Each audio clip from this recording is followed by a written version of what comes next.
veux des crédits fut rapides et pas chers, va sur fifacredit.com. 5% de réduction avec le code ASFOOT. Salut tout le monde, aujourd'hui on se retrouve pour l'info mercato numéro 3. Après les deux épisodes qui concernaient le mercato hivernal 2014, et ben maintenant on va parler du mercato estival. On est en plein dedans, il y a eu déjà pas mal de transferts de faits et en ce moment ça bouge vraiment, ça va être un mercato énorme je pense. Vu comme c'est parti en tout cas, il y a beaucoup de mouvements. Voilà, on va essayer d'en parler, de parler des transferts qui ont été faits à l'heure où je parle le 15 juillet et les pistes et les rumeurs qui en ce moment sont dans la différente presse internationale, comme je dirais. Aujourd'hui je serai tout seul, mais bon c'est pas grave, hein. Je compte sur vous pour voilà, l'interactivité dans l'espace commentaire, discuter sur les transferts, qu'est-ce que vous en pensez, etc. Et donc on est parti, donc bon, je vais parler premièrement de David Luiz, même si tout le monde le sait depuis longtemps, c'est fait depuis un mois déjà. David Luiz au PSG pour 50 millions, donc voilà, je rentrerai pas dans les détails, à part que 50 millions quand même ça fait cher vu la défense du Brésil durant la Coupe du Monde, mais bon, on verra bien ce qu'il donne, il peut apporter quand même la grinta au Paris Saint-Germain. Ensuite, nous avons eu du mouvement à Barcelone, qui a décidé de recruter avec tout d'abord Ivan Rakitic, le croate, qui jouait au FC Séville et donc qui a été recruté par le FC Barcelone, un milieu de terrain offensif voilà, très complet. On a vu avec la Croatie très bon.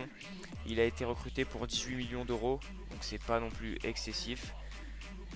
Voilà, je pense que c'est une bonne recrue et il correspond bien à l'image du club qu'est le FC Barcelone, voilà, dans un jeu de passe et de possession. Donc bien sûr, si je parle de Barcelone, on va parler de Luis Suarez. Luis Suarez qui, il y a peu de temps, a été officialisé au FC Barcelone. Donc pour la somme de 88 millions, enfin c'est dans ces eaux-là. Donc c'est une somme énorme, mais bon, Luis Suarez, il a fait une saison fantastique avec Liverpool. Après, je sais pas, moi personnellement, je le vois pas forcément dans une équipe comme le Barcelone, comme le Barça. Mais pourquoi pas, hein, ça peut le faire. Un trident offensif Messi, Suarez, Neymar, ça a quand même de la gueule. Donc à voir ce que ça donne, voilà. C'est pour l'instant le plus gros transfert hein, à l'heure où je parle de ce mercato. On a essayé aussi du côté barcelonais deux gardiens, Ter Stegen qui est arrivé plus tôt déjà. Le gardien allemand jeune qui sera le futur portier du FC Barcelone, mais en tout cas cette année il sera en concurrence avec le chilien Claudio Bravo, le gardien chilien donc qui a fait une très belle Coupe du Monde et donc qui rejoint le FC Barcelone. Ensuite on a du côté de l'Angleterre énormément de mouvements en ce moment, ça bouge de partout et notamment du côté d'Arsenal avec l'arrivée d'Alexis Sanchez pour environ 40-45 millions d'euros.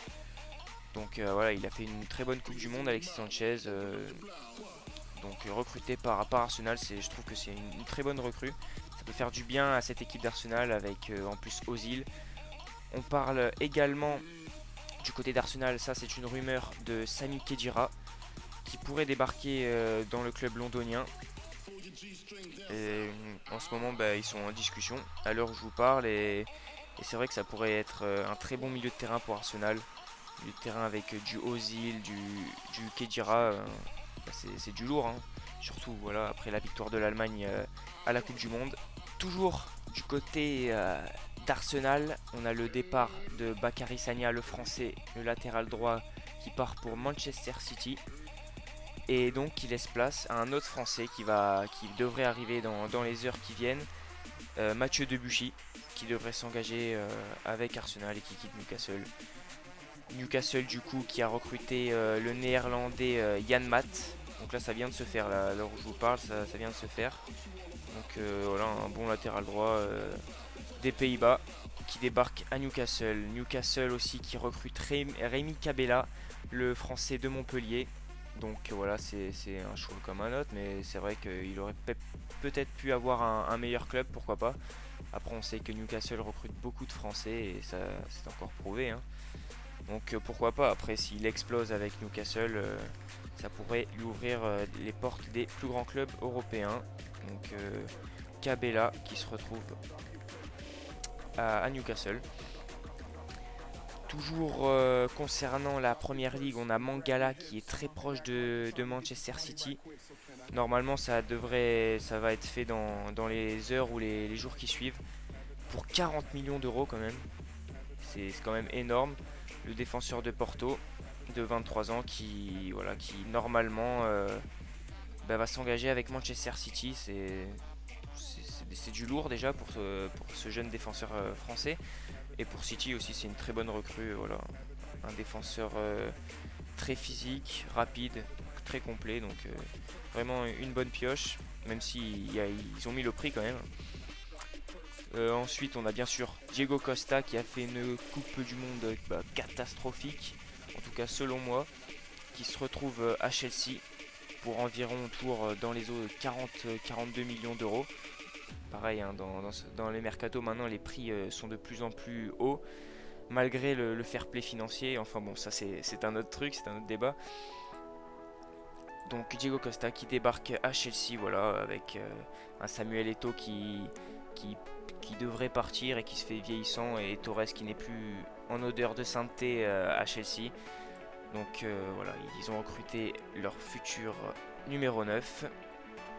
Donc en Swansea également, le club de Première Ligue qui recrute Bafétimbi Gomis, voilà, qui quitte l'OL. Ça fait depuis un an qui était sur le départ, et ça y est, il part pour Swansea. Donc voilà, c'est pas un club énorme forcément, mais je pense qu'il peut faire du bon taf en Première Ligue, c'est son jeu. Il a un jeu adapté au championnat anglais selon moi. Donc maintenant je vais vous parler plus des rumeurs, des choses qui n'ont pas été officialisées mais qui sont soit proches, soit dans l'air du temps. Donc on a notamment Toni Kroos, le milieu de terrain allemand qui a fait une Coupe du Monde exceptionnelle. Il aurait pu très bien gagner le titre de meilleur joueur, et qui devrait s'engager au Real de Madrid, avec le Real de Madrid. Donc voilà, il devrait quitter le Bayern pour le Real. C'est un très bon recrutement, surtout si Khedira part pour Arsenal. Voilà, ça bouge énormément. On a bien sûr aussi Serge Aurier, le défenseur droit qui évoluait à Toulouse et avec la Côte d'Ivoire aussi, qui a fait une très bonne Coupe du Monde également. Et du coup, plusieurs clubs se penchent sur lui, notamment le PSG et Monaco. Donc pour l'instant, il s'est plus proche du Paris Saint-Germain. Donc voilà, ça reste à voir, mais c'est vrai que voilà, au poste de latéral droit, Paris cherche un défenseur droit, et Serge Aurier pourrait faire l'affaire. On a également, avec ces deux clubs, parlons de la Ligue 1, Monaco et Paris, qui sont sur Ángel Di María, l'Argentin du Real de Madrid, qui lui aussi est sur le départ, et sur lequel pas mal de clubs sont dessus, hein. Donc il y a le PSG, Monaco et aussi Manchester United qui est assez proche du joueur. Donc Manchester United je parle là-dessus, qui compte faire un très gros mercato, qui compte mettre pas mal de thunes. Voilà, avec leur nouvel entraîneur Van Gaal qui a emmené les Pays-Bas en demi-finale durant cette Coupe du Monde. Et donc voilà, qui souhaiterait recruter Di Maria. Il y a aussi le nom d'Arturo Vidal qui est dans les petits papiers de Manchester United. Donc voilà, des grosses cibles, hein, pour Manchester United, qui compte bien revenir au plus haut niveau après cette saison, voilà, c'est assez moyenne. Concernant toujours notre Ligue 1, on a James Rodriguez, voilà, après cette Coupe du Monde fabuleuse qu'il a fait. En regardant les matchs de Monaco, voilà, j'ai pas été surpris, mais c'est vrai qu'il a fait un énorme taf, surtout en l'absence de Falcao avec la sélection colombienne. Et voilà, il a mis 6 buts, meilleur buteur de la Coupe du Monde, et forcément ça attire les gros clubs, les plus gros clubs européens, et notamment le Real de Madrid. Le Real de Madrid, surtout que Rames a dit que voilà, c'était son club en gros de cœur de rêve, là où il rêverait d'évoluer. Donc voilà, pour l'instant on parle pour Rames de 80-85 millions d'euros concernant le Real de Madrid. Donc moi, en supportant l'AS Monaco, j'espère pas que forcément Rames parte, mais ça va être difficile de le garder.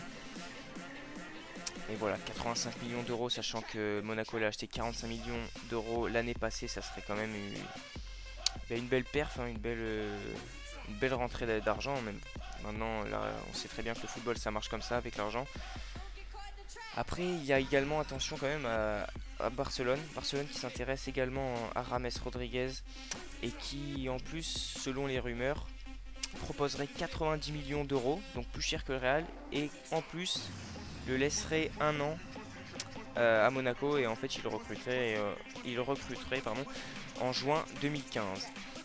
Alors on a également du côté d'Ajaccio, bon forcément on savait que Ochoa allait partir, le gardien mexicain d'Ajaccio, et forcément avec une Coupe du Monde également, il a fait une très bonne Coupe du Monde Ochoa, comme pas mal de gardiens, hein, c'était une belle Coupe du Monde avec des buts et des bons gardiens également, Ochoa, bon Neuer forcément, euh, Bravo, Navas, etc.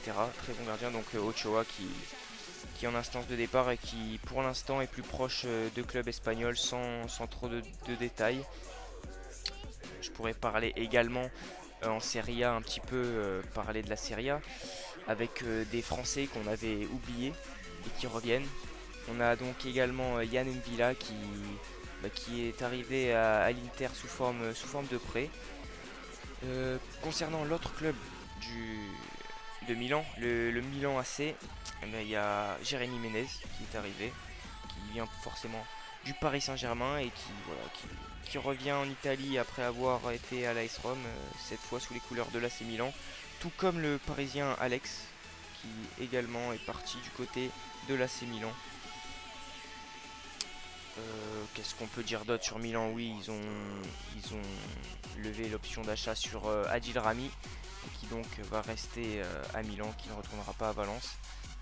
Concernant l'AS Monaco aussi, on peut dire que bon, pour l'instant, il n'y a pas eu de transfert, en tout cas d'arrivée, mais il y a pas mal de pistes, comme notamment Antoine Griezmann, voilà, le jeune Français qui en cas de départ par exemple de Rames pourrait venir essayer, je dis bien essayer de le remplacer. On a également des pistes comme Wesley Schneider. On a également Luis Gustavo, le milieu défensif brésilien qui joue à Wolfsburg et qui pourrait arriver voilà, à l'AS Monaco. Donc toujours concernant, on est toujours dans les rumeurs en ce moment. Il y a également Guardado, le Colombien qui a fait une magnifique Coupe du Monde, le milieu droit colombien qui joue actuellement à la Fiorentina et qui est pisté par le Barcelone. Donc voilà, ça serait quand même un très gros club qui viendrait acheter Guardado. Il y a également Mathieu Valbuena qui en équipe de France, on le sait, est toujours très bon. Et du coup, l'OM va peut-être en profiter pour le vendre. On ne sait pas exactement. Pour l'instant, il y a eu des pistes comme le Dynamo Moscou. Bon, j'y crois pas trop, en tout cas, j'espère pas pour lui, pour la suite de sa carrière. Il y a eu également le club espagnol de Valence. Donc à voir où Valbuena atterrira. A savoir que également dans les transferts faits, il y a Ashley Cole qui est parti de Chelsea pour l'AS Rome. Et on a également, j'allais presque l'oublier, pourtant c'est quand même un transfert important, Mandzukic qui s'engage avec l'Atlético Madrid, voilà, qui quitte le Bayern avec l'arrivée de Lewandowski et qui rejoint l'Atlético Madrid. Donc à voir ce qu'il fait, ça peut être vraiment un choix intéressant pour lui. Donc voilà, en gros les différents transferts et rumeurs de ce mercato estival 2014. Donc comme je vous l'ai dit, voilà, ça va bouger. Donc sûrement qu'il y aura une deuxième partie pour cet info mercato. On fera un peu plus tard avec peut-être mon acolyte, qui sait, cette fois. Et voilà, pour tout simplement pour faire peut-être soit le bilan